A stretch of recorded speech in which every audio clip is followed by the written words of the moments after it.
আমি প্রতীক দাস। আমি পঞ্চম শ্রেণীর একজন ছাত্র। আমার বিদ্যালয়ের নাম চট্টগ্রাম মডেল পাবলিক স্কুল।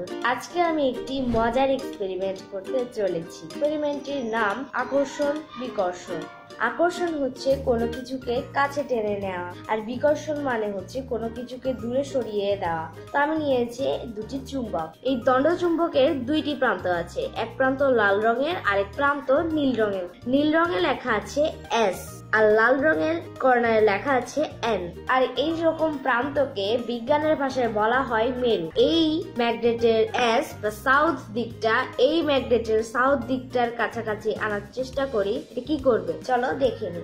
দেখো এই চুম্বকটা এখানে আমি রেখে দিয়েছি, আর এই চুম্বকটাকে আমি আস্তে আস্তে এটির কাছে আনছি। দেখো একটু কাছে আসতেই কিন্তু এটি দূরে সরে যাচ্ছে। দুটি চুম্বকের একই প্রান্ত কাছাকাছি আনার চেষ্টা করলেই এটি বিকর্ষণ করে, কিন্তু ভিন্ন ভিন্ন প্রান্ত হলে সেটি কিন্তু আকর্ষণ করে। যেমন আমি এখানে এস সাউথ দিকটির দিকে রেখেছি, আর নর্থ এই চুম্বকের নর্থ দিকটা এটির কাছাকাছি আনছি। দেখো একটু কাছে যেতেই এটি কিন্তু এটির গায়ের সাথে লেগে গেছে, মানে এটি এটিকে আকর্ষণ করছে।